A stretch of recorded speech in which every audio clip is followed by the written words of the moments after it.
That's why Audacity's not picking up. All right. Hi, guys. Take two.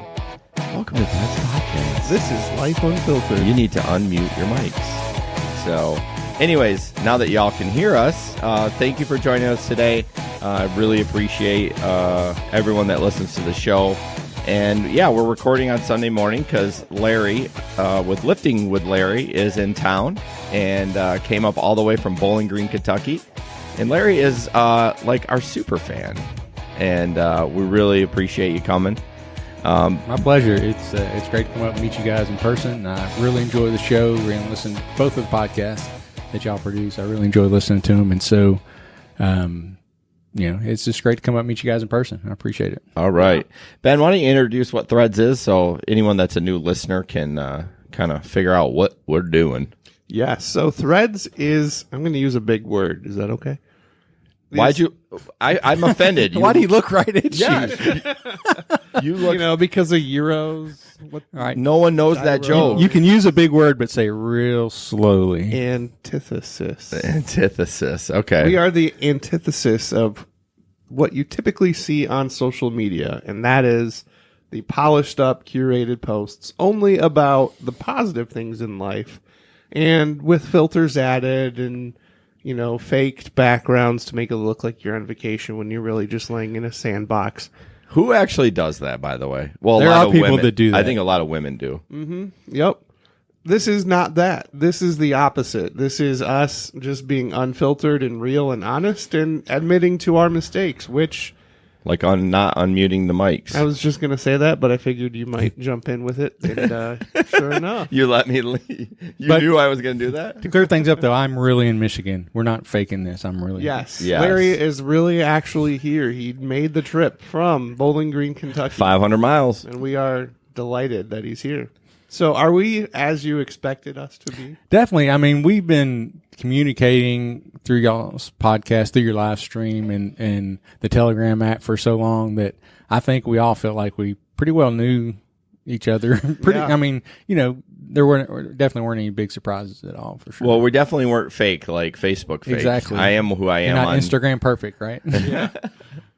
So, yeah, well, I'm glad that we're as you knew. I mean, it would be interesting if we weren't in the Telegram group, if you would have the same feeling, if all of a sudden you were like, all we did is digitally text on the stream. That would definitely be different. Yeah, because you really get people, are themselves in the Telegram group. Yeah. You really get to know the people in the Telegram group. There's for really sure. nobody fake in there for the most part. Yeah. So, I think it would have definitely been different if we would have just been communicating during the live stream. Mm-hmm. I think that would have definitely, because I don't think you can really get to know.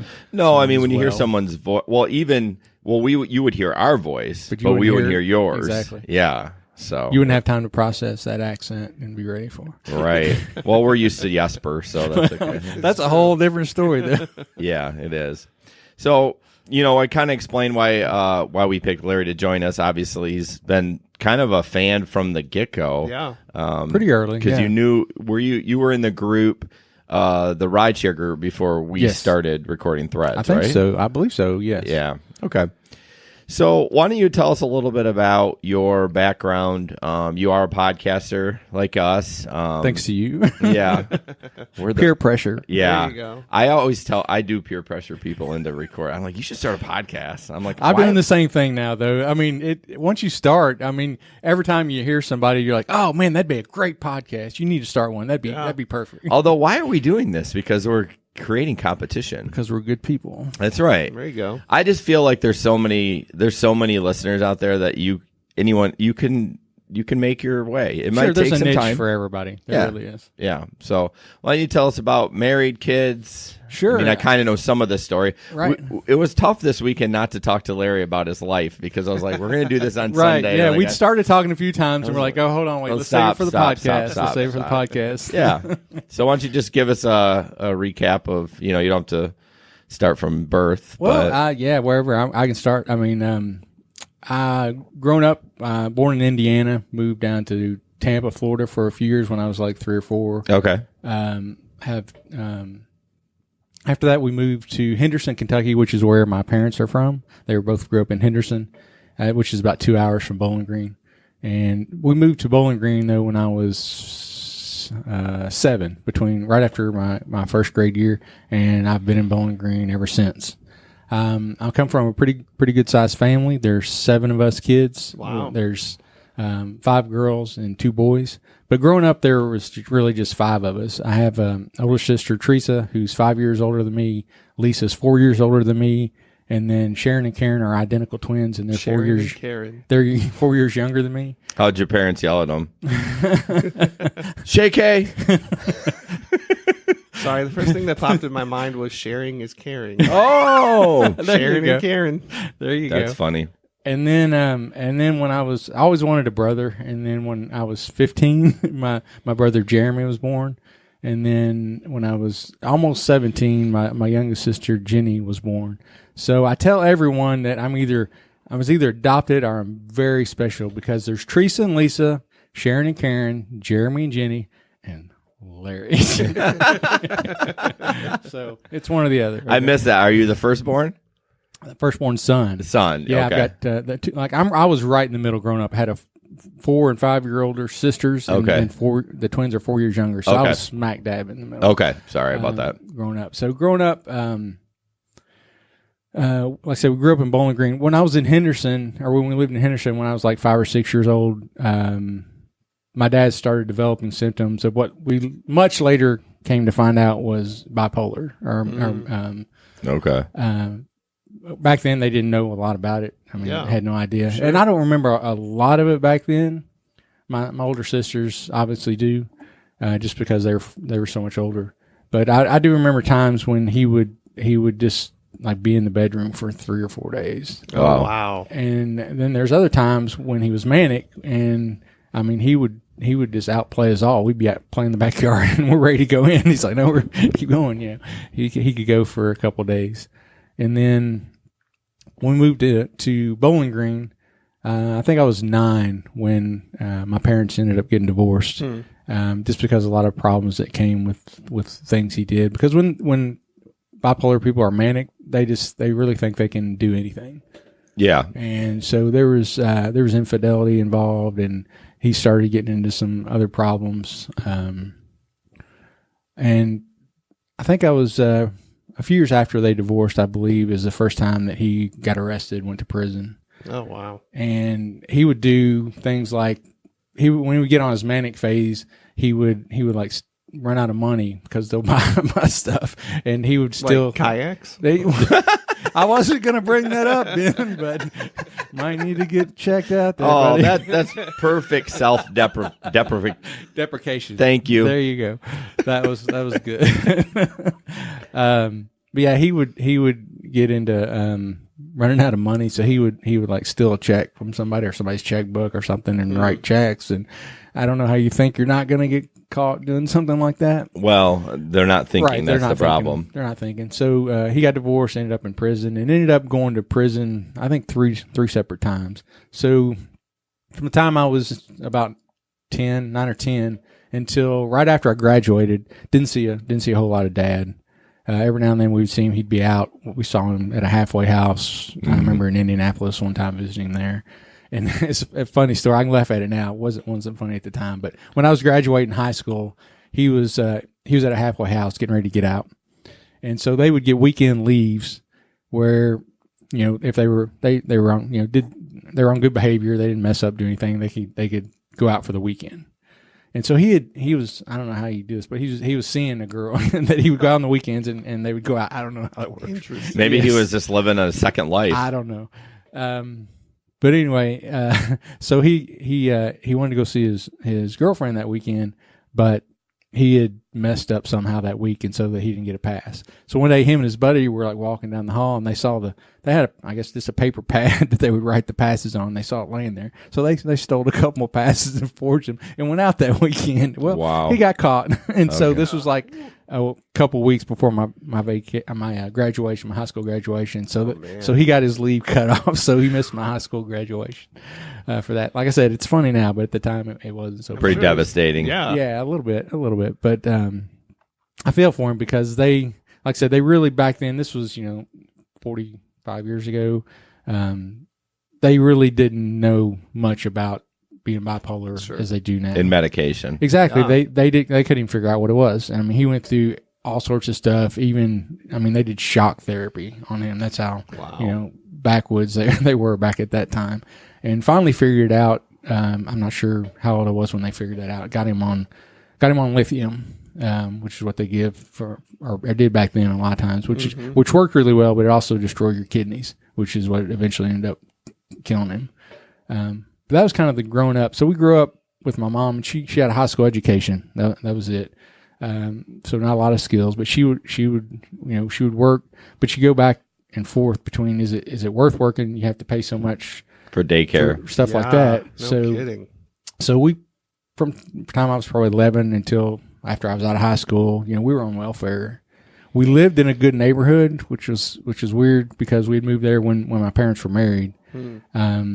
And I was surrounded by people who were fairly well off, especially some of them. Not far from where I lived is a really big subdivision called Mount Air with big house, $1 million houses. Oh, sure. Wow. And so we're going to school and surrounded by a lot of people with money, and you're getting free lunch. And so that's tough when you're a little kid.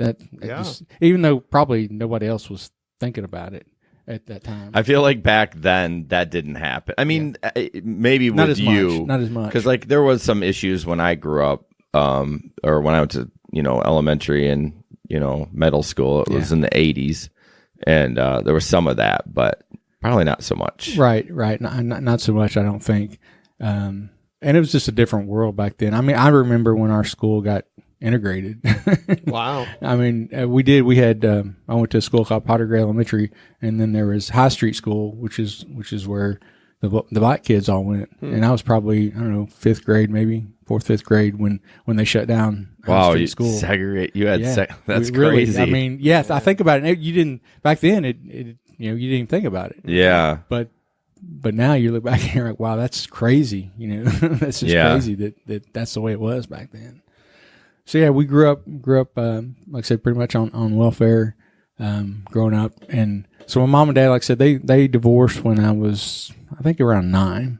And then, when I was like 14 or 15, my mom got pregnant. And back then that was a big deal. Out of wedlock. Exactly. And, but back up just a little bit. My oldest sister, Teresa, in college, she ended up getting pregnant before. And then a few years later, my mom had my brother. And then like 2 years later, she had my sister. Holy cow. Yeah. So it's funny because my niece, Nikki, Teresa's daughter, she's a couple years older than her aunt and uncle. And so she'd be like, yeah, I'm babysitting my aunt and uncle today. That's so bizarre. So those three are really more like siblings Sure. than anything else. They grew up together. That makes sense. They have Jeremy and Jenny have a whole different childhood experience than me and Teresa and Lisa did. And then even Sharon and Karen, who are 4 years younger, they had a lot different experience because they didn't really remember my dad too much. Yeah. As we did. So they just really didn't have the relationship that we did. Yeah. So yeah, it was growing up, but I mean, we were looking back. I mean, we were poor, but we always had everything that we needed. My mom would find a way, no matter what. If it was something we really needed, we always found a way, and didn't always have what we wanted. Sure. Yeah. But she always, if it was this new bike we'd been wanting forever, something like that, she'd find a way usually to take care of us. Wow. So hats off to her. I don't know how she did it, raising 7 kids pretty much, mainly on her own. Yeah. It was tough because the people, Jeremy and Jenny's, they have no relationship with their biological father. Yeah. But then my mom met my stepdad when I was in college, and hats off to him for marrying somebody with 7 kids. No kidding. And that was a big step. That was a big step when she met him. Well, so I mean that's kind of my childhood. Well, why don't we talk about what led you? We're going to kind of jump into like the rideshare part of it, just, and then we'll jump back and forth. Yeah, Sure, we'll jump back into your family of because I know you've been divorced a couple of times and you're remarried and have all these bonus kids. I like how you say that. Yeah. But as far as rideshare driving, what led you to become a rideshare driver? Well, my wife's a teacher, and she works. She's the hardest working person I know. Teachers are. Her and my oldest sister are both just tremendously hard workers, and she's always grading papers and coming up with lesson plans and this and that. And our kids are all more on the grown up side. Our two youngest girls are 16, so I had kind of a fair amount of free time after work in the evenings because she's working. Kids are doing their thing, and instead of just sitting around watching the tube or whatever, like, I should do something to make a little extra money. And I've always enjoyed driving. I've always been I was always a designated driver. Not a big drinker. So even in high school and college and stuff, I was always the driver. If we go somewhere with my sisters, I always drove. And so it's like, man, I'm going to try to give this Uber thing a shot, and started doing it, and I love it. I enjoy it a lot.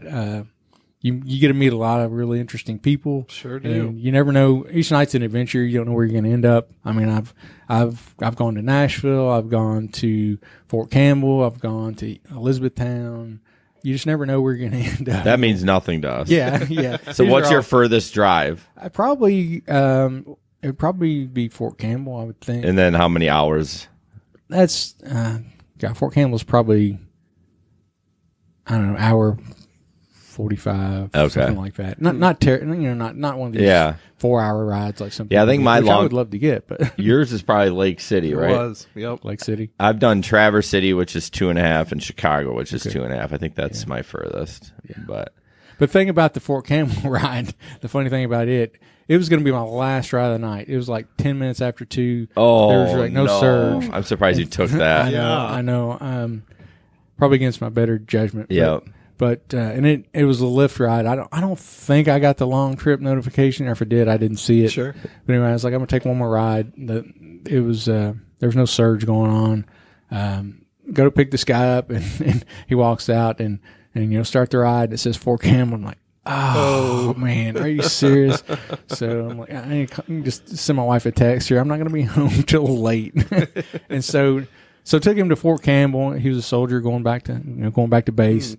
And got there, and after I dropped him off, I right off base, I needed to stop and get gas and use the bathroom and get a Code Red, Mountain Dew, so I can stay awake on the way home. Right. Because this time it's like 4:00, and so I'm sitting there, and there's like a guy hanging out. You can tell he kind of looked like he could be homeless or whatever, and he's like asking for a ride, and he's like, man, I got like another mile and a half to go, but I'm tired.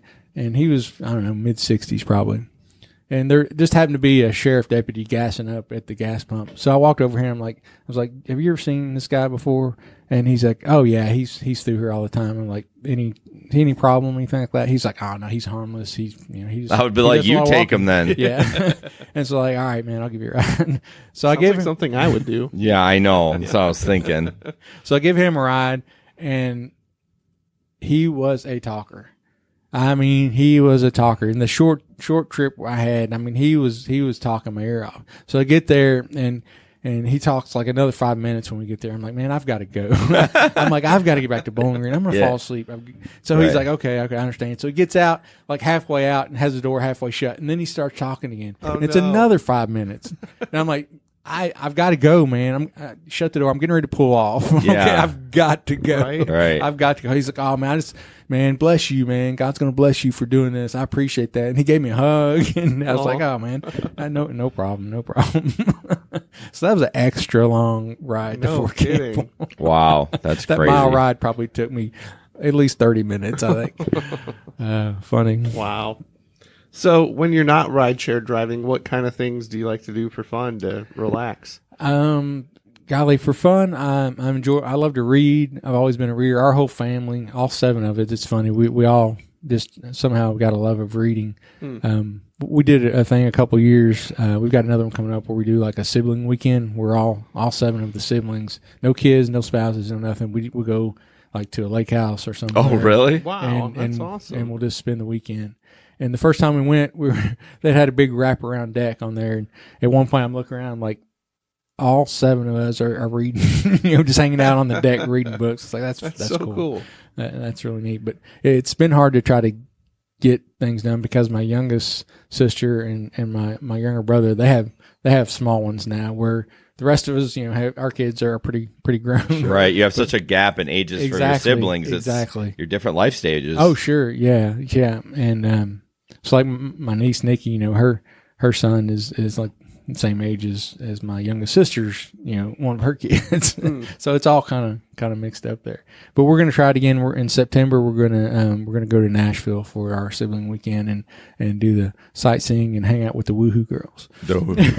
You realize I only asked you that to get you to say that. Hey, I'll say it because I wanted here to go woohoo. What are the Woohoo girls? The Woohoo girls are Nashville is the bachelorette party capital of the United States right now. I don't know for some why. reason. I don't know why, but they come from everywhere. Interesting. Several of the airport rides I've been while I've been working in Nashville, you pick people at the airport and it's a girl here for a bachelorette party, and you take them to an Airbnb. But downtown, it started out with pedal taverns, which y'all have here. Mm-hmm. And you'll see that you saw those everywhere. Well, now they have these buses that people take. It's like old school buses. They'll cut the roof off and make a lounge in there. And so they'll go around town in the party buses. Yeah. They've got like one that's like the hillbilly bus, and then something party bus, and then the newest one I've seen, they'll have actual John Deere tractor pulling a big wagon with a bunch of Woohoo girls in it. How do the legality of that? I know that's the thing. It's so, I think, unregulated right now that they're going to have to figure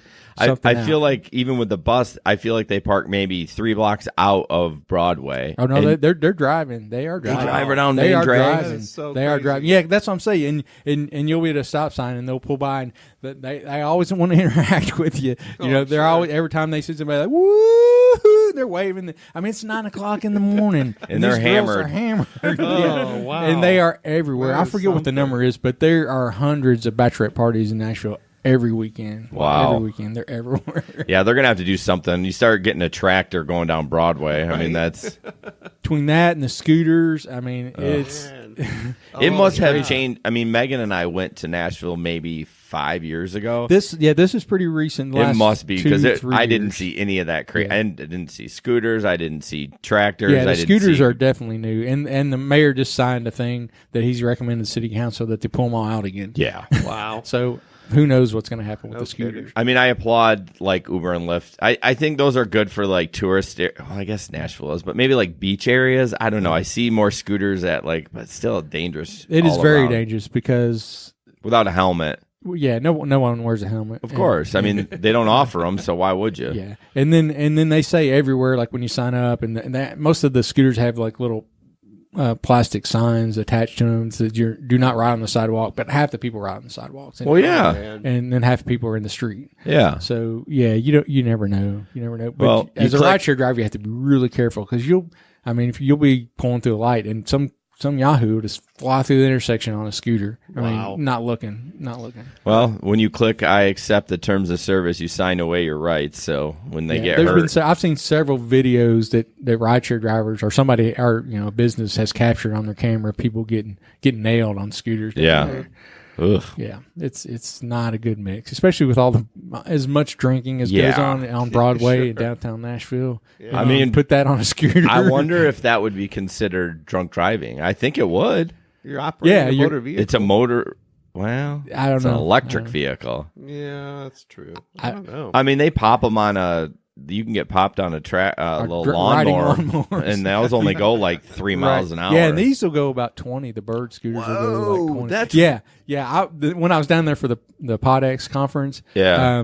I got there a little bit later one day where I parked at, and it was already like 90 degrees, and I'm like, man, I don't want to be all sweaty when I get there. So I'm gonna. Did you rent one? I ride one of the scooters, but I was coming down a pretty good hill one time, and I'm like, I'm not 20 years old yet. I need to slow my ass down. Right. I'm going to wipe out here. This is not good. The streets were pretty empty at 8:30 in the morning on a like a Saturday or Sunday morning, whatever it was. But I'm like, I definitely need to. I really think it's a great idea just for what you did, not getting drunk and going to do it. Yeah, but yeah, you're like, yeah, you know what? yeah. I'm running a little late. I'm hot. I'm tired. I'm just going to grab the scooter. And they were really like publicized them during CMA Fest. Like you have to park over the walking bridge over near Nissan Stadium, and they had on all the maps, this is the scooter, and they staged. I mean, you pull up and there'd be like 30 scooters there waiting for you. Wow. Okay. And you could take that over to where all the stuff was down on Broadway, and it's better at that time in one way because they'll block off like 6 blocks of Broadway, and it's just pedestrian traffic. Yeah. But then you have the scooters in there too. But then they started, allow the scooters well, in the no, they pedestrian? started banning them on Okay. that too because there's thousands upon thousands of people walking down Broadway, and that's not a good mix either with scooters. no kidding. That's a good idea in theory. Yes. To grab it, do Right. it, and throw it. You don't have to, no responsibility. You're Sure. just someone will pick it up and charge it later. Yeah, and that's the thing. They're everywhere because I mean, people they just leave them. You leave them on the sidewalk, pretty much wherever. Yeah. So obviously you listen to GR Rideshare. Yes. So first question. Talk on the mic. You were like, so first question. First question, is this better? Well, that's My real- lips are touching the mic. I didn't say make out with it. I said get in front of the mic.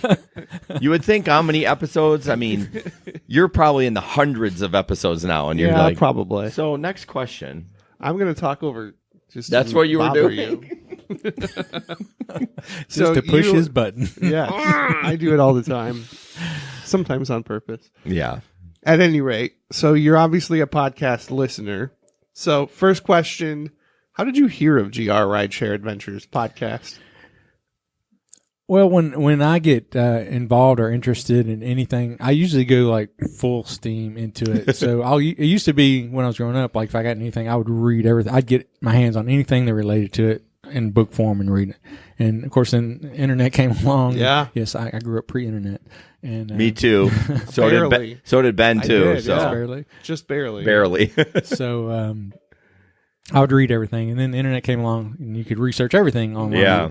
And same thing when I started getting into rideshare, because I didn't know anybody that did rideshare, Sure. anything like that. Had no information. Signed up for the app. Had no idea what I was doing, and so I was like, "There's got to be stuff out there." And so started searching podcasts. I'm trying to remember I don't remember exactly what the first podcast that I. It probably was the rideshare guy. It Because was either Rideshare Guy or Ryan is Driving who did the videos. Of But he him didn't do a driving. podcast. No, he He's didn't. just That's true. YouTube. He was just YouTube. So Yeah. yeah, I think it was probably the Rideshare Guy. Yeah, because really a ton have come out since we started True. doing it. And there's some that have like 6 or 8 episodes, and they're Dropped Those off. are like 2 years ago. Right. Yeah. Exactly. So they've kind of faded out. And then found you guys and started listening to you guys. And I listened to a couple episodes, and then I think for a couple weeks or something, I was doing something and wasn't really rideshare driving, because that's usually when I'll listen to them when I'm not driving. I'll listen to them in between passengers. So that's so interesting because John does the same thing. Right. Like that would be, I like to listen to podcasts without interruption because, I mean, maybe because I'm spoiled when I'm doing lawns, I'm able to, Yeah. to do that. listen to everything through. But I can't imagine stopping and starting. I'm like, oh, this is annoying. But anyways, So yeah, and then I started listening to you guys. Listen to your first couple. Well, I think I started right where you are at the time, and then later Okay. went back and listened, because Jason was telling me at one point, he's like, "Yeah, you should go listen to like our first episode." well, I was Yeah. by myself. Yeah, I remember that now. I have to go back and listen to Yeah, that. it's fun to do that I'm sure. And this man, I was like, oh man, this is just, these guys are having fun, and they have each other to bounce things off.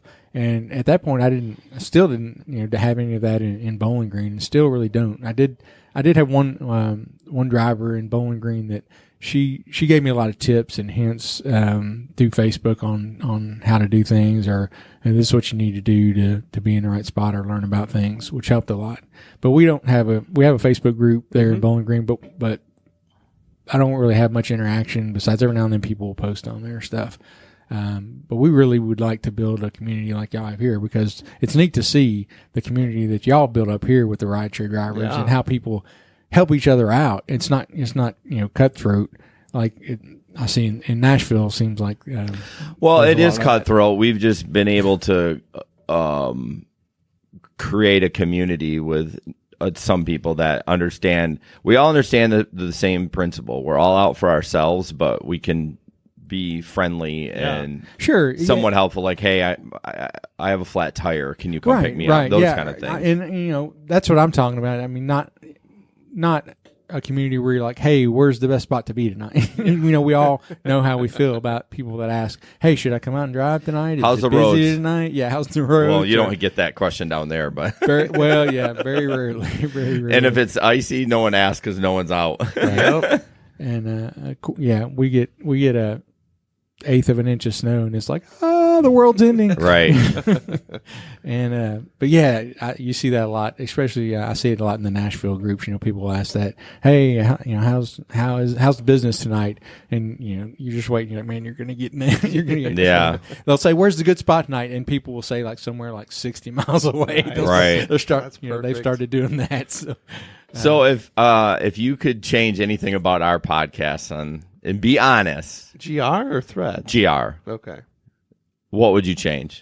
Oh wow, that is tough. question. Man. I know this is a Threads podcast, but I mean, that is tough. What would I change about it? Good, bad, or indifferent doesn't matter. I'm just curious. I want to get your honest feedback. I've never really asked you that, but I know you're a fan. But yeah, definitely no. There's got to be something that you're just like, oh, really? Come on.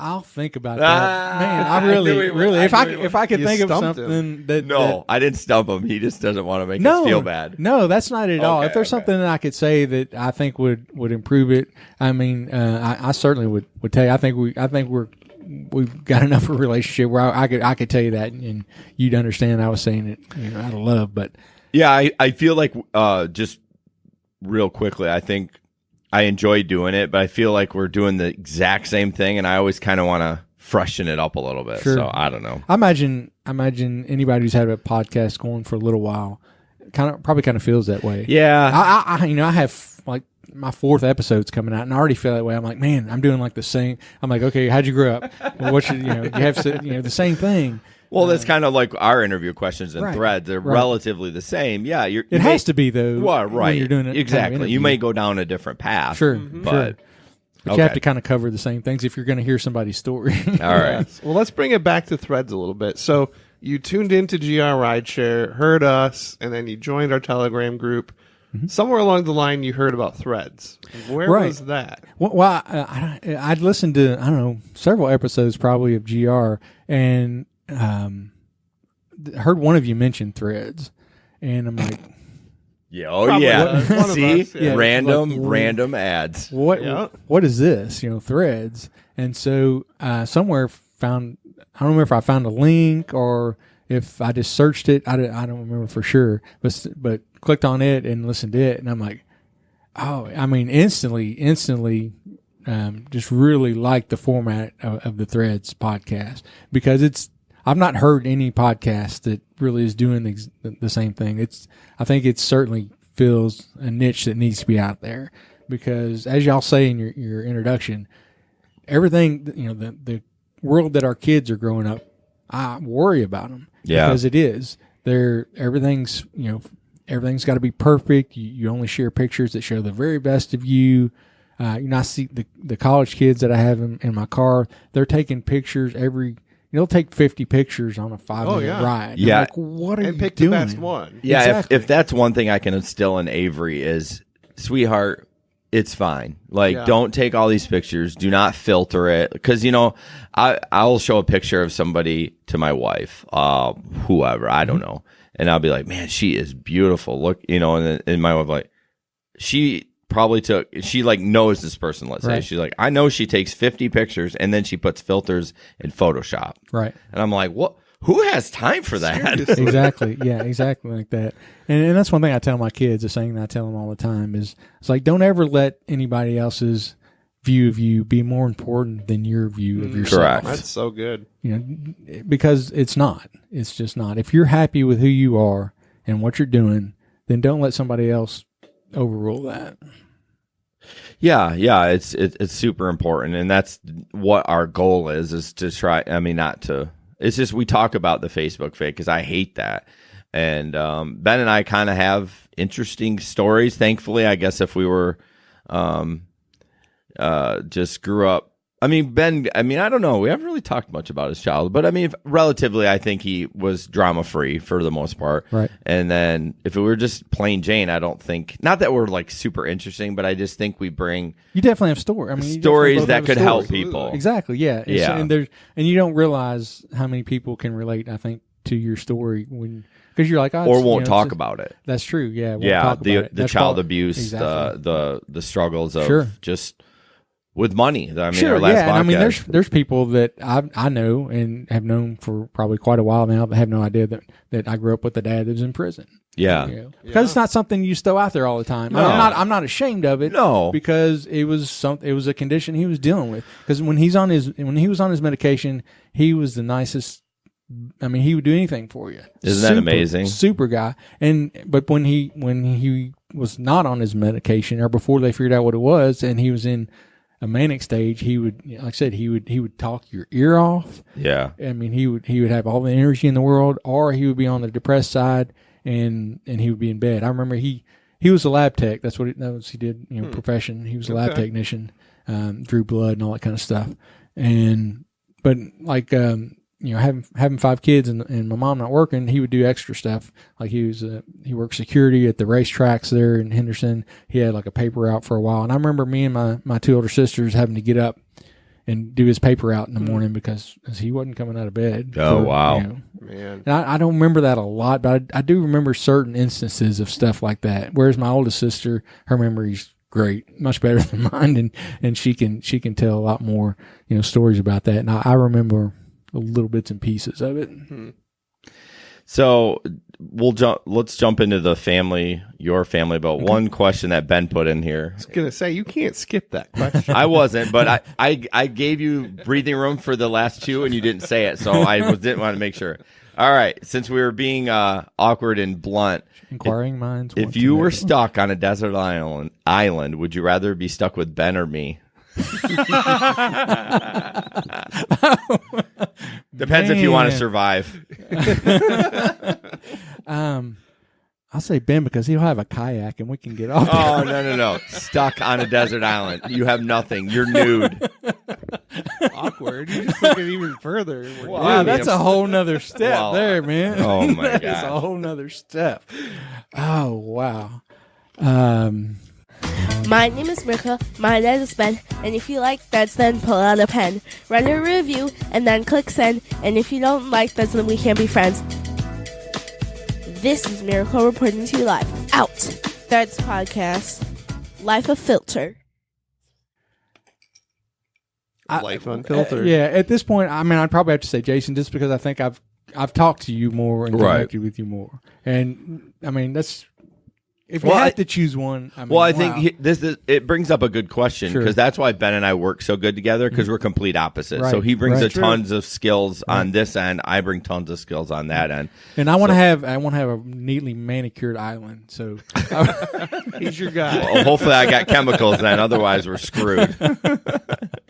wow, what a question! I know that was so. That was Ben, by the way. He wrote that. I have the tendency to ask questions that Jason thinks are awkward or pushing the envelope a little bit. No, I No, don't there's think nothing it's- wrong with it. No, No. it's just one you're like, wow, I did. I mean, I not don't know if I'd ask expect that some other question. guests that question. Probably Ah, not. Yeah. But yeah, it's Larry. He's a you super you fan. know, you can ask me anything. Right. Oh, yeah. If I don't know, I'll just make something up. Yeah, you're yeah, that's always the thing too. I always tell people, with Megan with the show, I'm like, yeah, we're unfiltered, but there is some showmanship to it. I mean, yeah, there's got to be. right. I mean, there's times I want to strangle Ben, but it would be awkward if I It would be awkward. try to put a chokehold on him during Now, the podcast. Yeah. If you weren't live streaming, you could do that. Yeah, But- you'd hit stop and then do it. And then Ben like, had a family emergency to attend to. Yeah, we'll be right back. All of a sudden, before you hit stop, you hear boom, boom, boom. What are you doing? You ever Ben had a medical emergency and had to leave. come back and like bloody nose and black eye. All right. Well, let's get back. Got a couple follow-up questions regarding family. Sure. You've mentioned in conversations the fact that you have bonus kids. Yes. So a talk few. to us a little bit about your current family. Kids, what makes your family tick? Sure. I'm married. My wife, Kathy, beautiful wife, Kathy. She is just a godsend. We got married 4 years ago. I have to Okay. make sure I don't. Oh mess that wow, up. so that's really recent. Yes. She lived in Virginia. I was in Bowling Green. Neither one of us had plans on doing like a long distance thing, but we met on a website called ChristianMingle.com. Oh yeah. Probably heard of it. Yep. Oh yeah. And so we just kind of, I had posted something, and as a response to somebody they have like a message board. Somebody, I don't even remember what they posted or what I replied, and she had seen it, and so she was like intrigued by my answer and went to look at my profile. And so on their website, like if somebody looks at your profile, it'll show you so and so looked at your profile. Okay. So obviously, I had to go look at her profile. Oh yeah. And sent her a message about something, and next thing you know, we're just kind of chatting back and forth, Okay. and started talking, and just started, really started having feelings for each other, and next thing you know, we were deciding to get married. But she's still in Virginia. I'm still in Bowling Green. So wait, you jumped over a huge portion of that. So you all courted online? Well, we did, and Did you propose to her online? No. I think we started talking in August. Yeah, it was August because it was like the day she sent me a message, or the day I sent her a first message. Me and my son were doing a triathlon that day. Oh wow. And so that was August, and then I actually went to Virginia to meet her. I think it was October, and went up there for the weekend. And so we saw each other over the weekend, and came back and kept talking. And then she would fly to Bowling Green sometimes for a few days, or I would fly or drive up to Virginia. She lived up in Northern Virginia, right outside of DC, about 35 miles. So went back and forth, and from when we first started talking, it wasn't long till we were talking on the phone.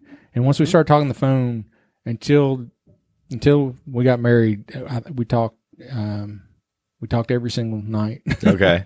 I don't think we missed a day. Is it super weird to talk on? I mean, even 4 years ago, people were texting. I mean, we had smartphones 4 years ago. Is it really weird to talk on the phone that long? No, I mean we would do it at night when she'd got her work done, and the kids were kind of doing their thing right before they went to bed. And sometimes it wouldn't be very long, but sometimes it'd be like an hour. Wow. Or longer sometimes. So yeah. Well, I guess when you're in love, you're all like. So yeah, we did that. Went back and forth, and so that was. She was at a point where it's very expensive cost of living where she's living. Yeah, she's right out of DC. As a teacher, kidding. teachers don't get paid as much as they should. by Right. any means. And so she was looking she was going to have to kind of move out of there anyway, out of that area. And so we kind of knew that we were down the road Heading that way. looking to get married. Yeah. And we still, we debated on how to do things, whether she would, move out to Bowling Green and then we would get married later. But we really didn't want to move down to a house and then have to move again like a year later or whatever. Sure. And so we actually got married, and ended up being on Valentine's Day, 2015. We didn't really plan it that way. It's just the only weekend that worked. I mean, it's tough. You both have jobs. You both have kids. I mean, it's like a scheduling nightmare. And she speaking of the bonus kids, she has 6 kids. She does. Yeah. And I have two biological kids, Dakota and Lindsay, and she had 6. But at that time, like Daniel, he was out working on his own. Emily was at Liberty University. She was finishing up, or looking to finish up there. And then Jason was just getting ready to start at GMU there in Virginia. So we knew those 3 would be staying in Virginia. And then Ethan and Ben and Amy would be coming to Kentucky. And like I said, we still don't know if we did everything the right way, because we got married on Valentine's Day. Went to St. Croix for our honeymoon for a week, and then came back to Virginia, flew back to Virginia, and then I came back to Bowling Green, and they stayed there. Okay. And so they finished up the school year and everything, and then July 1st they came to Bowling Green. Okay. Wow. which is tough. And it was tough, I'm sure, on the kids. Sure. Because my kids and her kids had only really seen each other about twice. Yeah. Which is weird. It's I'm tough. sure for them. It is. I mean, looking back, if we had to do it again, I don't know if we would do it. Have them move down here so the kids had a chance to get together. Sure. You know, it was just tough to figure out how everything worked. And the kids have have to give them credit. I know Ethan and Ben and Amy, they got uprooted from the only place they've ever known. Yeah. And to move to Bowling Green. Yeah, but they've handled it well. Okay. I mean, there's certainly been tough times and looking at things and not feeling like they fit in Bowling Green. Mm-hmm. But I admire how they've all handled it. They've done well, and I love them to death. And I usually don't call them bonus kids anymore. I'll say, hey, this is my kids. My kids. Yeah. That's great. But we just never liked the step kid. I know. The step just has such a negative connotation to it. It does. Yeah. Whether it's stepmom or stepdad or this is my stepson, we just don't like that. So I heard it. I don't even remember where I heard it from. I blame Cinderella, Oh, the wicked stepmother. exactly. Yeah. I mean that's kind of where sure, it came from. It was perpetrated from there. I'm sure. So yeah, we just don't try not to use that. We just say my bonus kids are just my kids. Yeah, that's great. Yeah, so it works great. And now, like Ethan is he just finished up his second year at the University of Kentucky. So funny though. Ethan is at Electric Forest this weekend. Oh, really? Yeah, up here in Michigan. That's this is the so second time hilarious. he's been here. Wow. He has about 2 months before they moved to Bowling Green. He started dating a girl back in Okay. Virginia, and we were like, Ethan. His mom was like, Ethan, what are you doing? We're getting ready to move in 2 months, Yeah. but they're still together. They've made it So work. they have, She's yeah. still in Virginia. Yeah, she's Virginia going to college there. He's going to UK. But like anytime he gets a spring break, usually or during the summer, Ethan goes to Virginia and he works there and saves up money and stays with her family. And they're big into the music, the concerts and festivals and stuff. Sure. So yeah, this is the second time they've come to the Electric Wow. Forest. That's So, yeah. crazy up so there. he's like less than an hour away from here, I guess. That's so weird. But they drive up, so they don't have to take an Uber. So. Oh, yeah. darn it. Yeah, it would have been funny if somebody up here that I knew if they had flown up. I mean, it would be a sign of something. I don't Yeah. know what it would be, but yeah. So there's big change involved for everybody. I mean, her kids, like I said, they had my bonus kids. They had to move away from the only place, and Ethan and Ben were up in high school age, so that's tough. And my kids, Dakota and Lindsay didn't have to move, but all they've ever known is just me and no other kids, and all of a sudden they've got 6 bonus brothers and sisters. Yeah. And another thing is our kids are just so opposite of each other. Like Ben and is into lacrosse, big time. Him and Ethan are both into lacrosse big time, and they're both really, really good at it. And Amy and Jason are into soccer. Okay. They're all very sports minded kind of Yeah. people.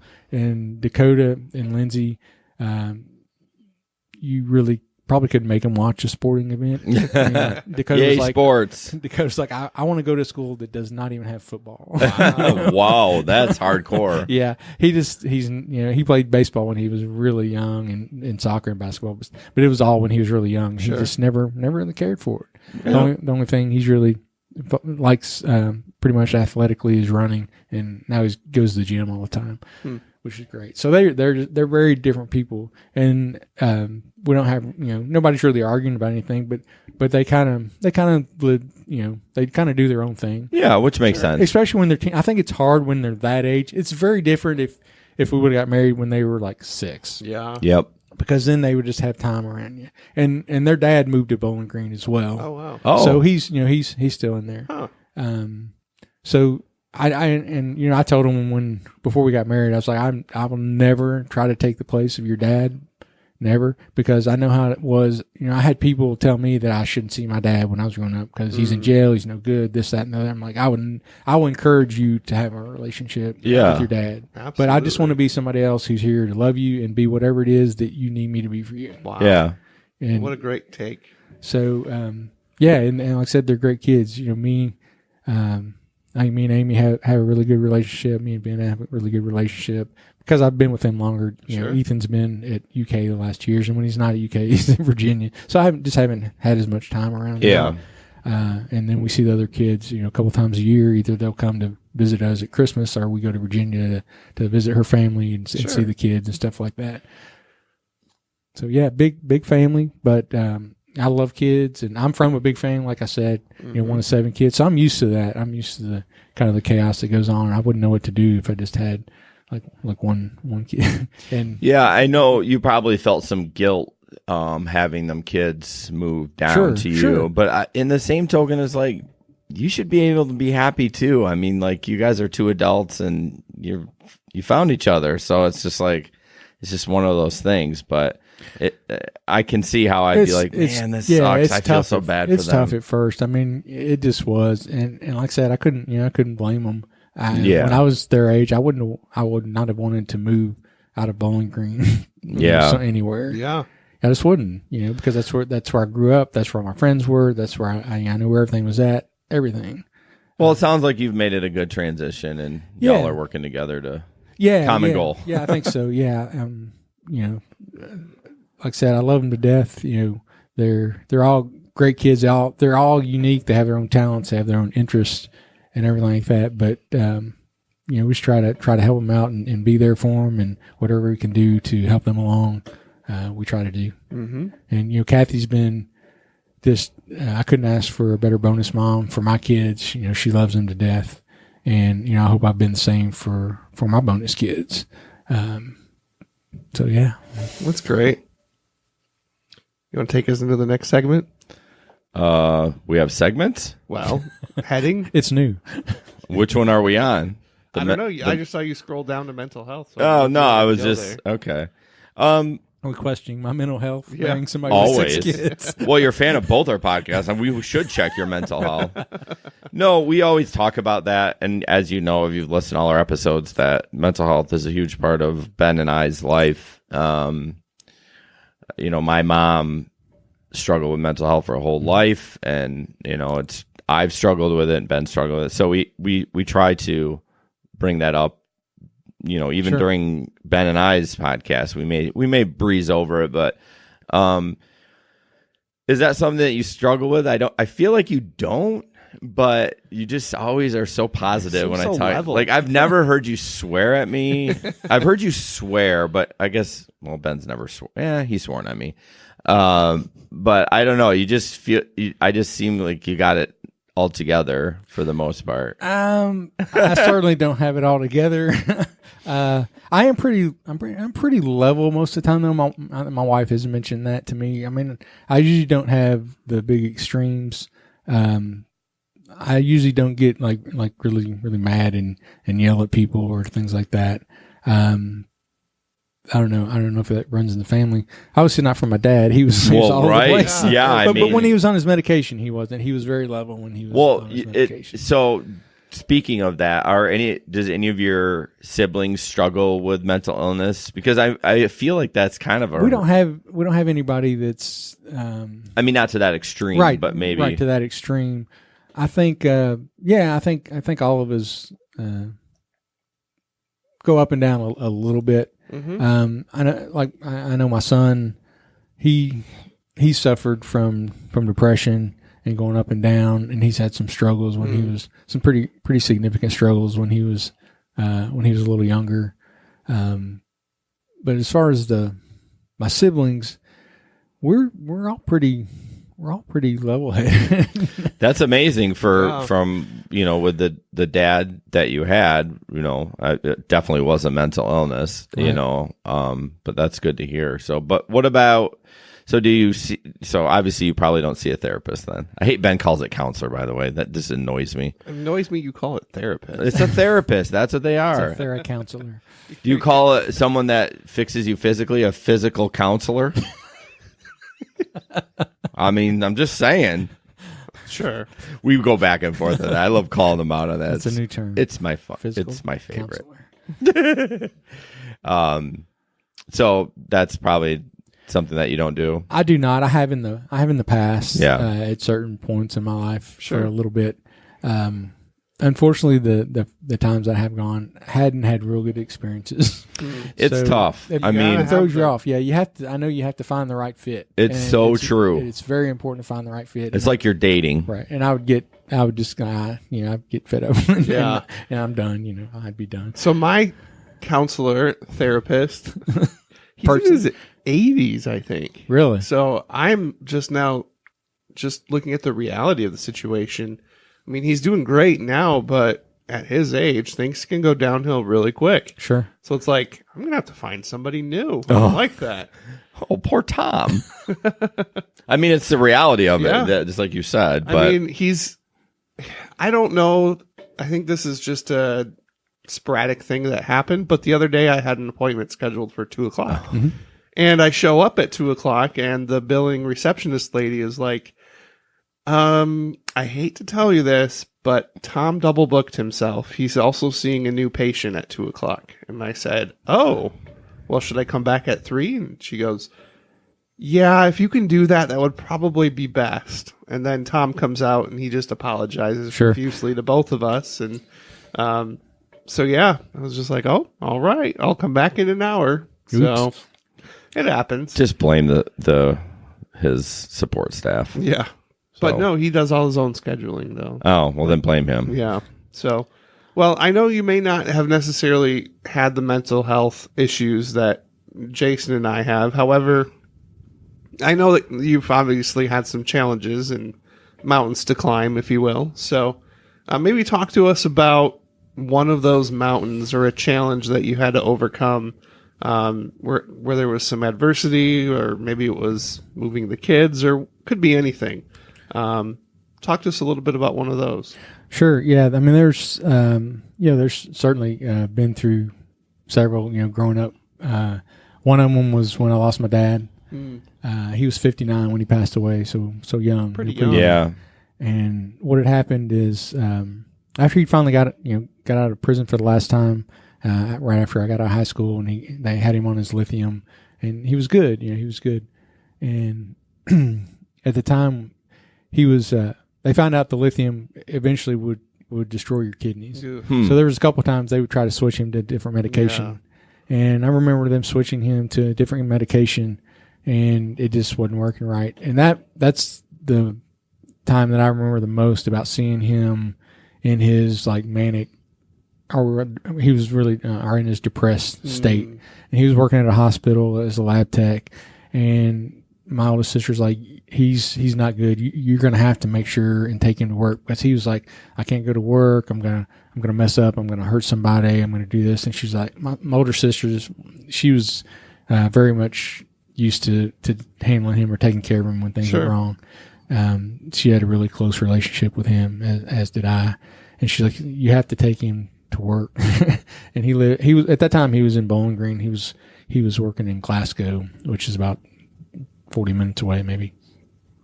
So for about a week, I think I would take him to work, and then I think he may have been working 10 or 12 hour shifts, and I would go get him and bring him home until they got him back on his other medication, because it doesn't just, start working, Yeah. as you know. Oh, yeah. It takes a while to set in. So they found out it was destroying his kidneys. They finally could find another medication that would work for him. But by that time, the damage was done. Yeah. And so That's he so ended up hard. on dialysis. And being a lab tech, I mean, it didn't bother him. He did the home dialysis, where Okay. so because he liked the freedom that it provided for Yeah. him. Because I remember him, and he had married a lady named Dawn, Okay. and she was a nurse, and she was great. We think she probably extended his life several years just being with her. But it was funny because she's pretty much the same age as my oldest sister. Wow. But she was wonderful. And the two of them actually went to Hawaii when he was on. He took his machine with him and went to Hawaii, was able to travel. He would come to Bowling Green, bring his little machine with him, and Wow. we'd set him up in my son's room, and he'd sleep in there. And, my son was little, because I think my dad passed away. My son was about a little over 2 years old. Okay. So he would like, the machine would fascinate him, Yeah. and stuff like that. But it was 2003. He would do the home dialysis, so he had a port, where he would do that. And a couple times a year, it would get infection because it's just a hole in Yeah. your body. And so it's going to get infected no matter how good you work at it. Yeah. So once or twice a year, he would probably get an infection. And this time, it just seemed like it really knocked him on his butt. And so Dawn called. She's like, he's not doing real well. I want to come see him. So he's in the hospital, and he was in the hospital for several days, and they sent him home. And Dawn's a nurse. She knows what's going on. She's like, they should not have sent him home. So he ended up back in the hospital.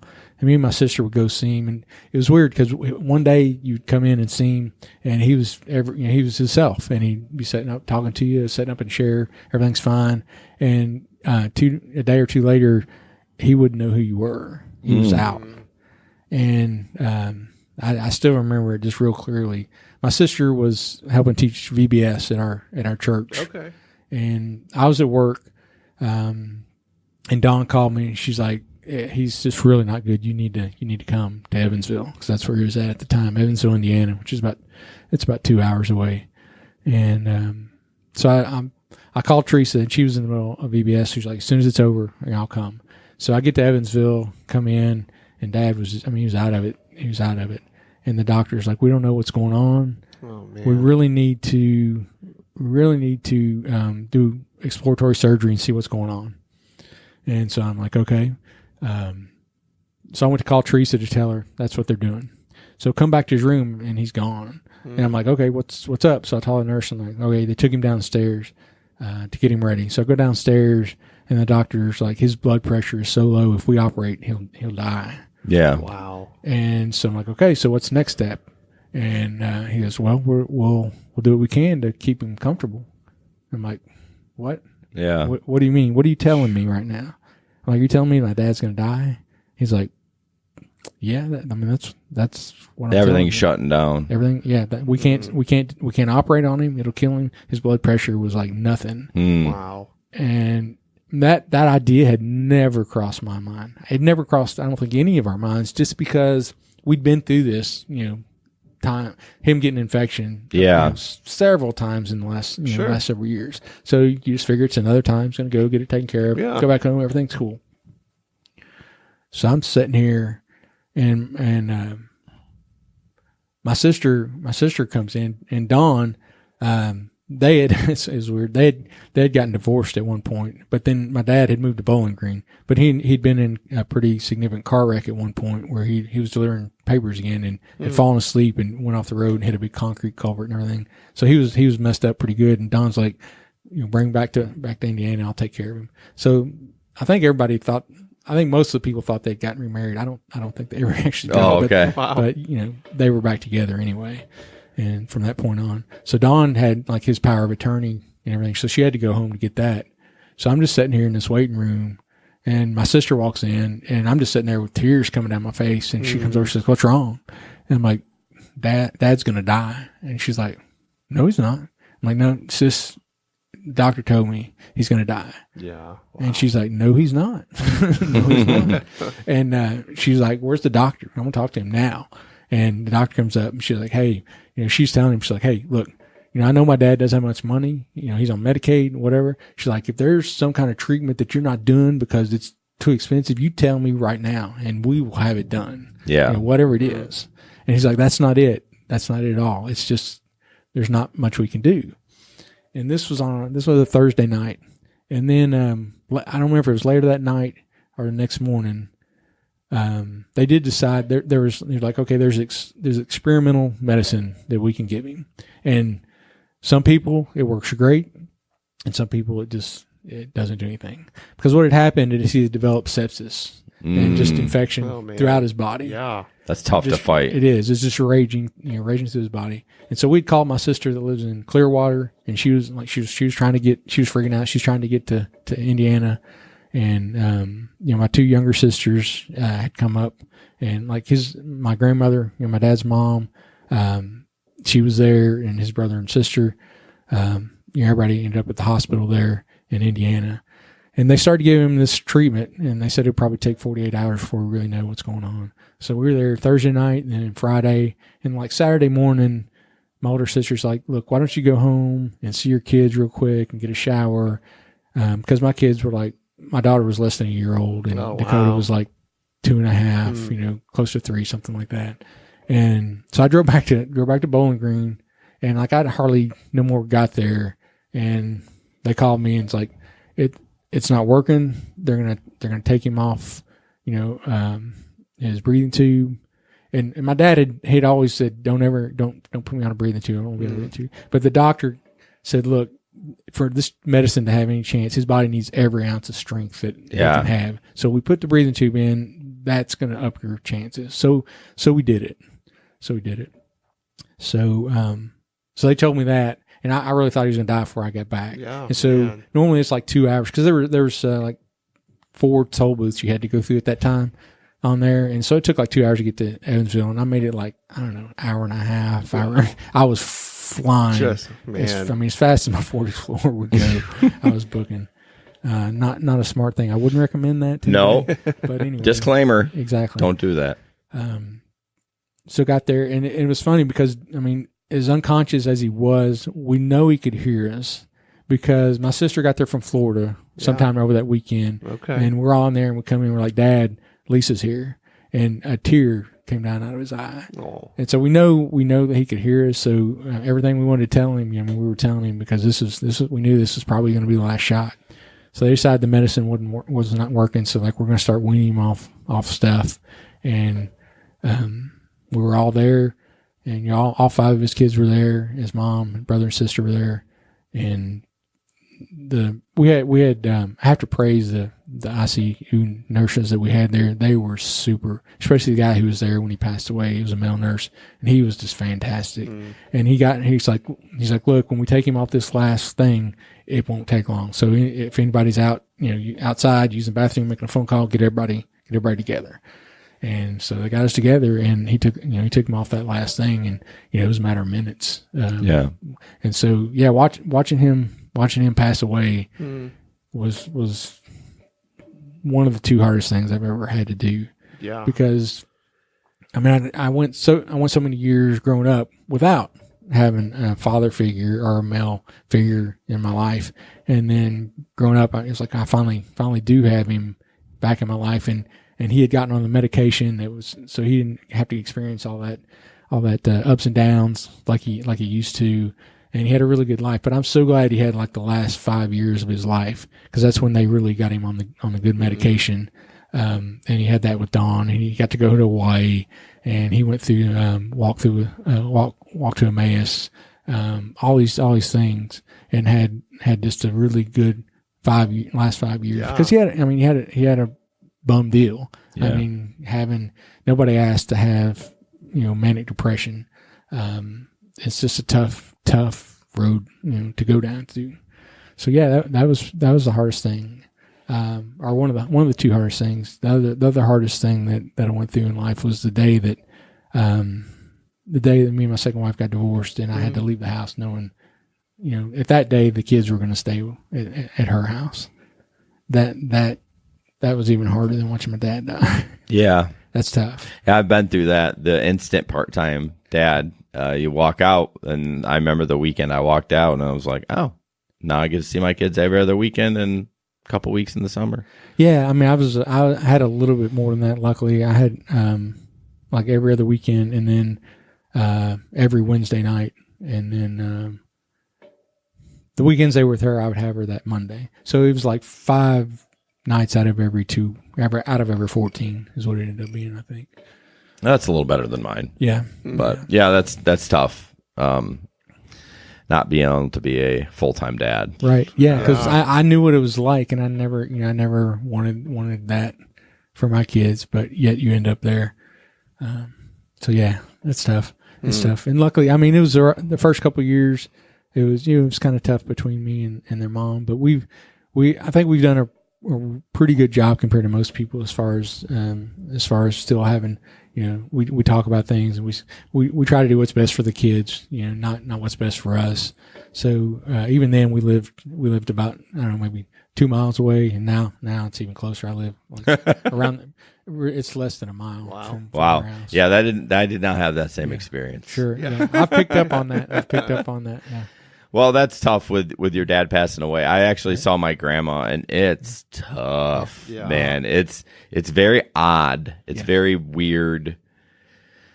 experience. You can't say to somebody, like, it's hard to describe. I mean, yeah, you know the actual physical things of it, but my damn grandma, she freaking thought she died, and she took one last breath and scared the shit out of all of us kids. It was actually funny because my grandma was such a comedic woman. I'm like, I swear she did that on purpose, like not just take the last breath. And she loved the Lord and everything. And she knew where she was going. Right. So I mean, it was a sad time, but it was just like, Grandma, what are you doing? You scared us. Right. Yeah.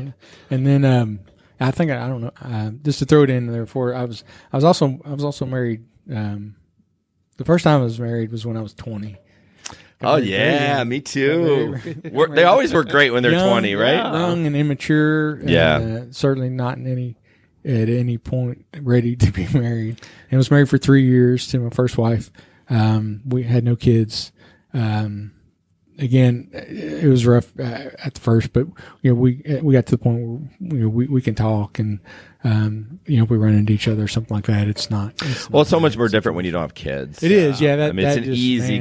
Not that it's easy, but I mean, it's easier. A lot easier. Certainly. I say for sure, but yet I have no idea what I'm talking. Yeah, about. Shut up, Ben. Rub it in. Yeah, right. Yeah. You're still. Well, you've been married about as long as we have. I feel like you've made it this far. Yeah. Unless one of you really screws up. Yeah. I was married 3 years the first time, and then 16 years the second time. And it's been. So what happened? Years. Do you want to just briefly talk about why? Because I feel like 16 years is, unless something happened. Sure. Yeah. A lot of stuff happened. I mean, we were just kind of had different interests. Certainly grew apart. Things I was not at that point. I was not a good husband. So yeah, I mean, I don't want to go too deep into it, but we both, I mean, there's, you can't just say, okay, this is why this happened exactly. Well, typically, if there's any infidelity, typically there was already an issue beforehand. Like y'all aren't doing what you're supposed to do in a relationship. Exactly. So yeah, but okay. So let's, I see the shirt that you have on, and we've never talked about faith, but just the way you speak, I feel like you're a Christian. Yes. And so we've had conversations. Who has?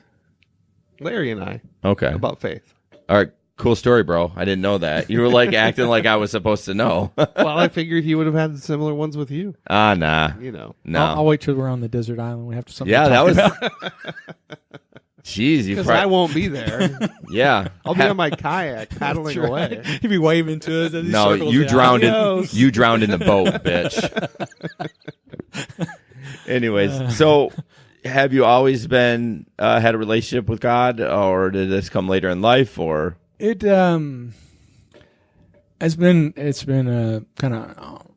I don't know. I don't want to say on again, off again. It's seriously like that, though. I mean, I think that's common. Growing up when I was like really small, I guess we went to some different churches. I mean, I remember at one point going to a Mormon church or going to different churches. Oh wow! Don't remember much about that at all, except like the two elders that would come visit us. Elder Reno and Elder Metcalf. I don't know why I still remember those names, but yeah, that's pretty good. Yeah, they would come visit and play with us sometimes. But then growing up, I have my best friend Philip Woosley. He was always inviting me to church. He would always, and not like pressure you or anything like that, but he was always, hey, why don't you come to youth group or this and that. And I was like, yeah, I don't think so. And then in high school, I finally I don't know what changed one time. He invited me again, and I ended up going. Cool. And started going to church and just being around. I was like, man, these people just seem like they think similar to the way that I do. Yeah. And so ended up getting saved in high school, and ever since then, I mean, there's been just periods like you said where like I've either just kind of drifted away, and there's certainly been times I've ran away from God. Oh. And He always has reached out and draws me back. Oh yeah. Sometimes gently, and sometimes not God, so much. Right? Yeah. And He does. And the shirt I've got on is it's from an organization called Trace Diaz it's a ministry that I'm involved in. Okay. And basically Trace Diaz is just kind of a 3-day getaway where you have a lot of lay people give talks. There's about 15 talks over the weekend that people give about different subjects. And it's a really just awesome program. And again, Philip was invited. He had gone through it, and so then he had invited me to go through it, and so I've been involved with them for I don't even know how many years now. Probably since like 2014 or 15. Okay. 14, I think. Are you and Maybe Philip 13. still friends? Oh yeah. Oh, that's cool. We just So had from we had high lunch school? from second grade. Oh, See, wow. I don't have any. I mean, there's people I talked to from that long ago, but that we're not like we don't talk Go get right. lunch. Yeah, no. Yeah. Yeah, me and Philip and That's another cool. another friend of mine from that I worked with in high school, went to high school with, John. We had lunch on Thursday, I think it was. Oh wow, so you're Yeah. Me and Philip try to get together. It's funny. Me and him have certainly been friends for a long time. He lived right, not too far, 4 or 5 blocks down the street from me, so we grew up together. He's the one that had Colonel Sanders in his living room that we talked about the other night. So Yeah. So yeah, we've been friends a long time, and have another good friend that in our OTC, me and Chris were like the top 2 guys in our OTC my senior year, and me and him still have lunch we say once a month, but it's usually closer to twice a month, kind of just because That's awesome. things get busy. Sounds like you need to do another podcast like we did. Like, I love rideshare driving, but I want to talk about some other things. So it's like, look at I'm pressuring to start another podcast. Come on, man. I don't have time to rideshare drive now doing it with the podcast. I mean, Oh man. So, speaking of rideshare driving, I've had a number of times, and I'm pretty sure you have too, where faith came up in a ride, whether it Sure. was somebody just talking about why they're coming in from the airport, or maybe picking them up from some sort of church event. Have you ever had a chance to talk with your faith with a passenger? Oh, sure. Yeah. It does present opportunities to just talk with people, because you pick up people who are having, the best day of their life, and you pick up some people who are having the worst. Yeah, it's kind of a day of crapshoot their with the life. airport. I'm sure. Yeah. We don't have that. That's but true. Still, I remember picking up a girl, female passenger one night, and it was like maybe a 15-minute ride. And she was just kind of quiet, and you know how you feel people out. You kind of say hi and ask how their day Yep, was. And yep. you're trying to gauge whether they're wanting to talk or not. And at first, she didn't really say much. She's like, how's your day? She's like, not too great. And I'm like, oh, okay. And I'm like, man, I really need to pursue that a little bit. The little voice in your head telling you. Yeah, I always say, do you want to talk about it? I always say that, and it sounds weird, but I'm like, I don't want to pressure you. Sure. Also don't want to leave it, like you said, like you have this Yeah, feeling. I right. also don't want to leave it because it could be helpful. Right. And so a few minutes went by, and I was like, I need to broach it again. So I'm like, hey, so, you said your day not going so well. I was like, listen, and, try to use a little humor. And so I'm like, if you want to talk about it, I'm like, I grew up with 5 sisters. I'm a great listener. I don't talk much, but I'm really good at listening. And so if you want to talk about it, I'd be happy to listen. And she's like, I don't even know where to begin. And you could hear her voice cracking. Oh, wow. Man. And I'm like, hey, just wherever you want to begin. And so she starts telling me the story. She's like, I met this guy, and we had a baby about a year ago.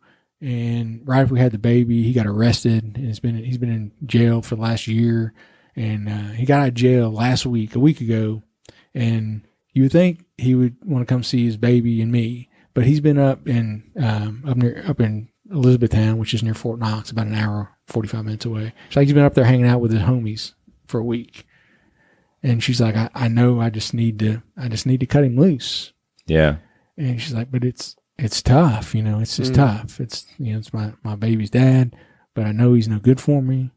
And, it's just tears coming down, at that point. I'm like, listen, you already know, you've already told me what the right choice is, and you know what the right choice is, man. but that doesn't make it easy. That doesn't mean it's going to be simple.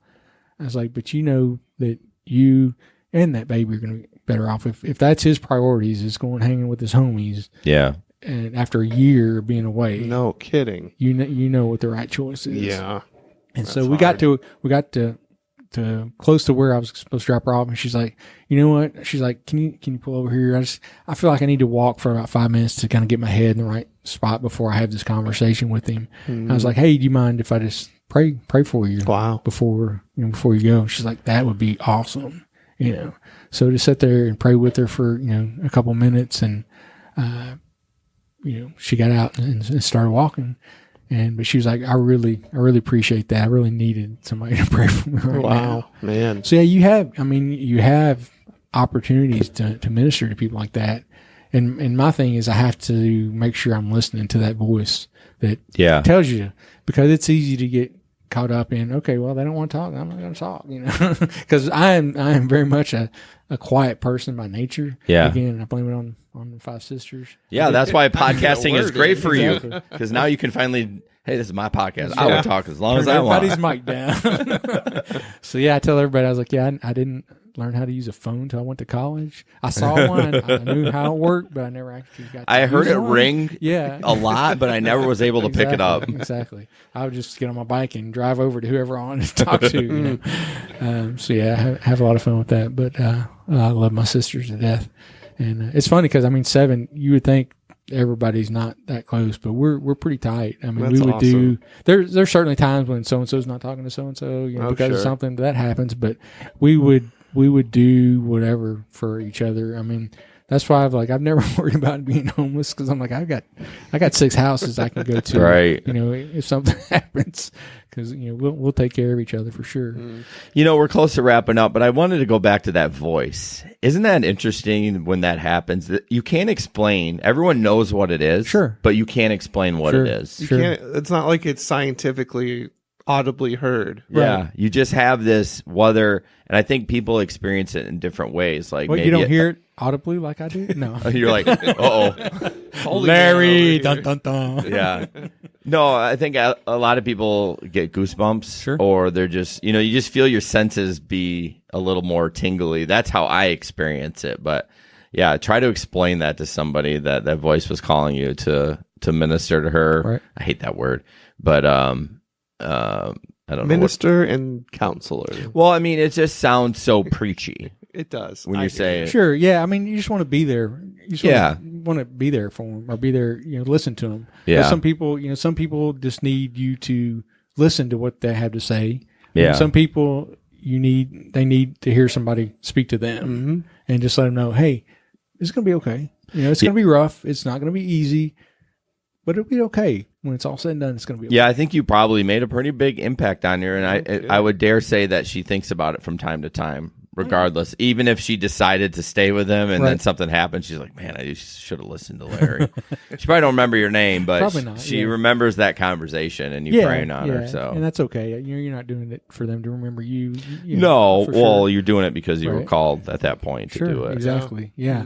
And there's, those opportunities are certainly there. And there's been other cases, stuff like that, where you can just, like I said, you can speak a kind word to somebody who may not have heard one in a while, or Yeah. give a little bit of encouragement. It's tougher when it's the bar crowd and they're half lit. Oh, but yeah, even right. then, I've given some dad talks on Oh, trips, yeah, for for sure. sure. I mean, I had a girl. I think I shared this with y'all one time. I didn't even have a ping. I didn't have a call coming up. I just pulled up to a stoplight, and this girl climbs in my back Oh, my seat. goodness. And this is like about 1:30 in the morning. So pretty common And if you don't keep your doors locked. well, I mean, but this is what I wasn't near anything. I Oh, wasn't okay. near a bar. I wasn't near anything. Oh, wow. I was near campus, but I mean, I was just at a stop sign waiting for a couple of cars to pass on the main road. So I'm sitting there and I hear my back door. And so I look around. I thought maybe she was running from something. I Right. thought maybe she was in trouble. So I unlocked the doors, and she falls in the back seat. Oh my goodness. And I'm like, "Can I help you?" And she's just like, "Meredith Hall, which is one of the dorms." I'm like, "Did you call for an Uber to take you to Meredith Hall?" And it wasn't me. If she called one, she didn't even know. She was Oh, like, "Yeah, I think so." But yeah, Meredith Hall. And Good thing she ended up in your car. exactly. not some I'm psycho. like, Wow. So that was a talk I gave right now. Like I said, I don't know if you remember, Especially it, but being in going taxi. home, I'm like, listen, you can't do this. Yeah. You would have gotten into any car that pulled up that stop sign, Yeah. and you get in the wrong car and no one ever sees you again, ever. That's it. And not only that, I mean, she had like on this blouse that was unbuttoned to her belly button and like a black, lace bra on that she was about to come out of. And I'm like, you're Ooh. putting yourself in so much danger. Yeah. I was like, listen, I'm, don't worry about using the app. I'm just going to take you because it's like a mile down the road. Like, Yeah. I'm just going to take you to your dorm because I knew I'd get her there safely. Yeah. Yeah. But it scares me, and I tell my I try to tell my kids, and sometimes I'll show them the dash cam video. I'm like, look, this is why you don't get so drunk that you don't know where you're at or what Yeah. you're doing. Yeah. You just don't, because you're putting your life at risk. You really are. You really are. Let's see. Just one last faith related question. Sure. And this is something that I am just deeply curious about. I feel like I've grown up with a very faith filled family. That was a lot of F's in a row. Wow. Say was that really 3 good. times fast. Yeah. And I feel like faith has just always kind of been something that is hardwired into me. But the older I get and the more time I spend just investing in my own family, I'm noticing that my faith kind of it shows up differently. It's not like it used to be necessarily. So on a day-to-day basis, what does your faith look like as far as engagement with God through prayer or reading the Bible, or, what's Sure. a typical day in the life of Larry and Jesus look like? Sure. I mean, I think like most of us that are busy, I don't spend enough time in the Word that as I should, or doing the things that I know I should. But I do try to do like the Daily Bread devotional or something else similar to that every day if I can. And another thing that me and my wife try to do every day, and I'm going to challenge both of you guys. Oh. Oh, boy. Coming back Start at our you. challenges. I'm Now challenging he's you. coming back on us. Exactly. 30 days, guys. Sit down. As uncomfortable as it may be, sit down and pray with your wife. Oh, They do will- we have they- to do 30 days? 30 days. That's Can we right. do 2 days? 30 days. Try it for 30 days. I'm just challenging it. It will mean a world to them. As uncomfortable as it may be at first, and me and my wife, we've done it since we got married, and it still can be. Some days you're like, and you can pick a time that works best for you. Me and my wife, we always pray together before we go to bed. And then, like, if I know she's having a really rough day the next day or something, sometimes in the morning, as we're getting ready, I was like, hey, you mind if I just pray for you today? And we'll sit there and pray about a specific thing that she's got coming up or something like that. But that's just, I think you'll reap a lot of benefits out of that for sure. I'm sure I don't see a negative to it. Sure. Other than just, I think the awkwardness would wear off, but I think it's It does. It does. the getting into the habit of But it it. doesn't have to be a 20-minute. Well, no. I mean, yeah, just sit down and spend a few minutes. And sometimes I'll pray, sometimes she'll pray, sometimes we both pray. There's no rhyme or reason really. Yeah, I don't understand. And Bennett, and you brought that up because you've heard our podcast. Is the awkward? I do listen. I do know. listen. The awkwardness, because like even with me and Avery, we're trying to pray adultish, right? Right. And lots of times I say, "Do you want me to pray?" And every time, and then if I tell her that she has to, she's like, "Oh," like that, and I'm like, Right. "How can I turn this around? Right. Like, what can I do to? I don't know. Sure. It's weird." Yeah, and I have to give props to my wife. She is, I think she's much better. She's more eloquent than I am for sure when we pray. I think, but it is. I mean, it's just something I think that'd be. It's just really a good thing that I think a lot of wives would appreciate being able to do with their husband. But as far as and being the day to day thing, I try to treat people like I'd want to be treated. I like I said, I'm pretty even keel. I don't use. I can't remember the last time I really have gone off on anybody off the rails, yelling and screaming. Especially rideshare driving, you try to, speak truth to people about whatever their situation may be at that time, and not just rideshare driving. Just anybody that you kind of run into, you want to be a reflection of what's been given to me.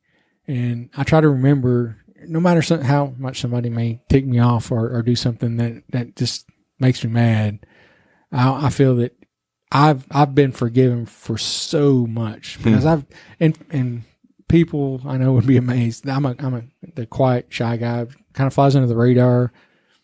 But man, I'm the worst of sinners. I've done things that I would not even want to tell anybody about for sure, as most of us have done. And I've been forgiven for all that. So I have no right, if I want to be forgiven, I have no right to not be willing to forgive somebody for something they've done against me.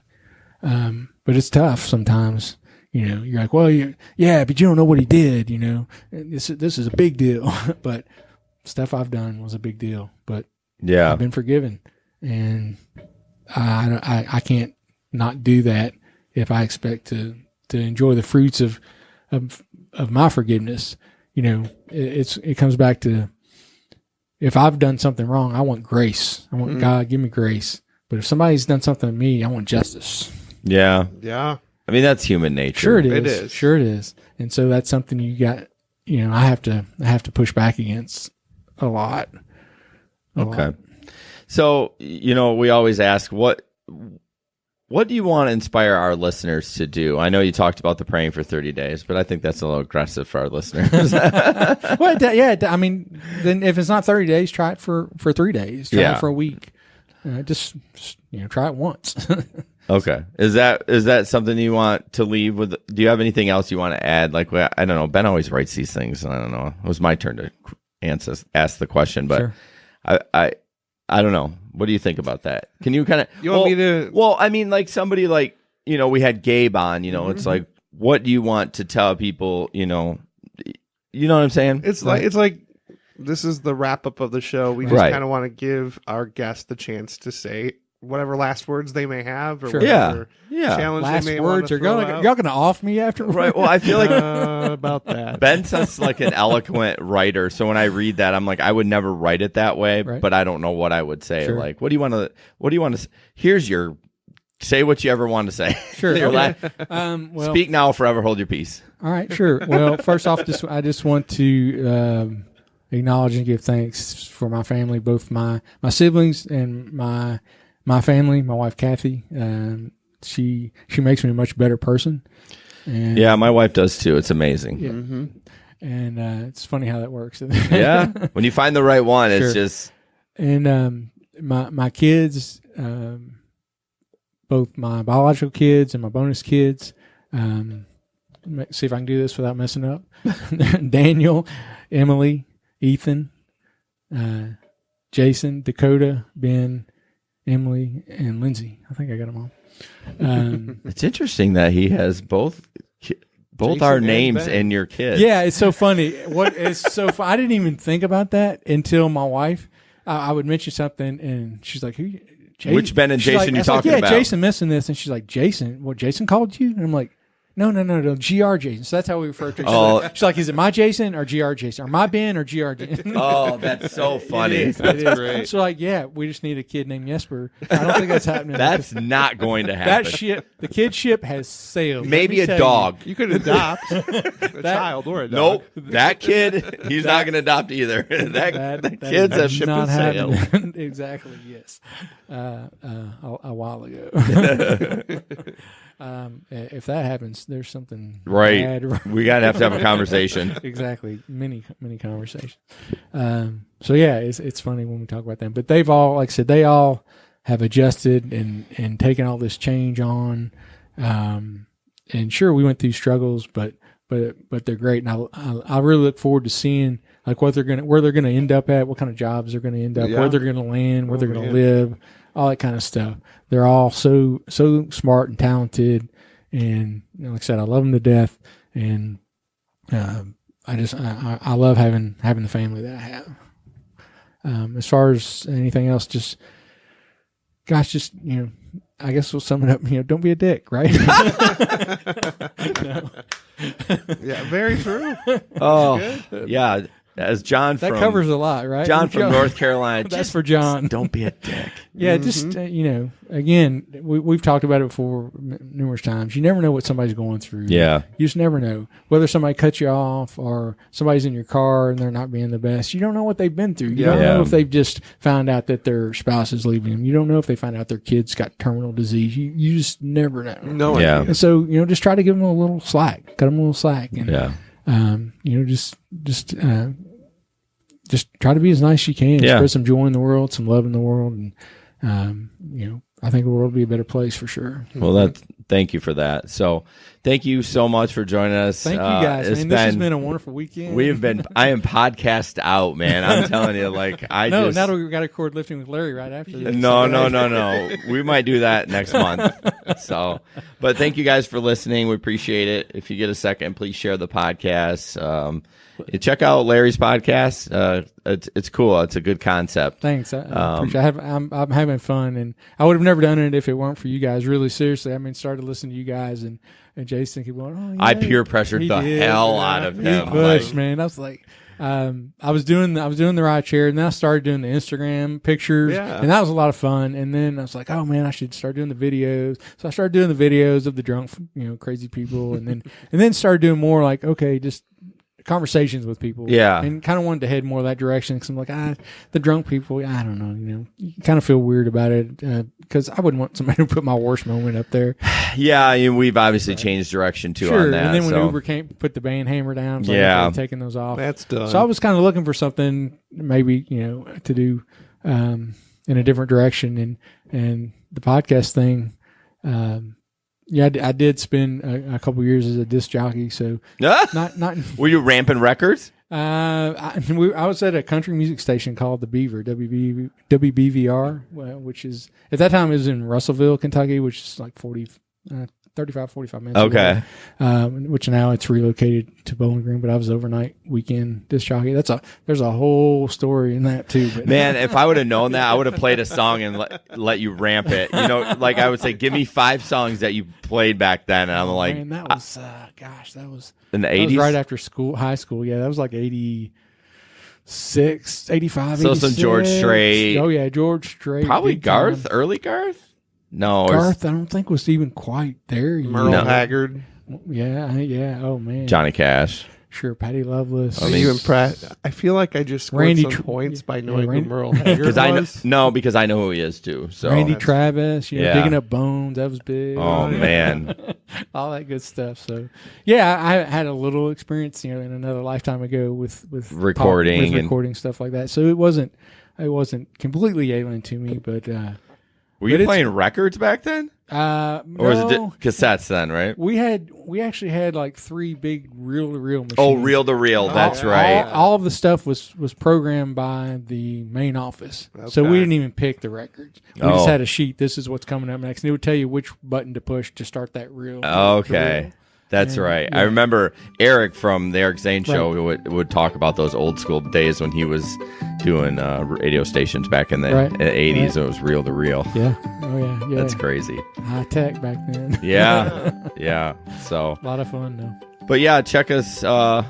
We record about once a week, and we hope people are enjoying it. And I was getting to some place with talking about yours. But anyways, I know what it was.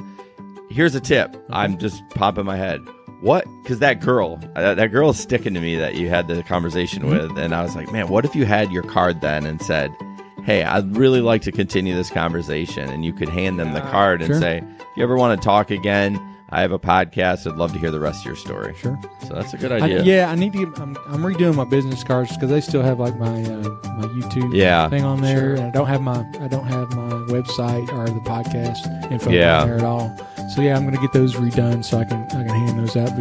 And I'm trying to get better at like getting some way to contact the person because I can't count the number of people. You tell about the podcast, and they're like, oh yeah, they're great. We want to be on it and everything. You're like, okay, here's my card. It's got my phone number. It's got my Instagram, all that. And then you never hear from them. You never hear from them again. You have no way to contact them. So, right. Definitely have to work more on making sure to get some way to contact Yeah. them before they get out of the car. Yeah. But you don't want to press them too hard, No, Don't that's give a them little their phone weird number because or Uber's email. supposed to be this Uber Lyft rideshare is supposed Right. to be this anonymous thing, which is Right. kind of it's true. As soon as you're done with the ride, you're like, never see you again. Exactly. You know. But Exactly. all right, guys, thank you so much. I am going to sign us offline, and catch you on the flip side. Yeah, thanks, guys. Appreciate it. Yeah, thanks for being here.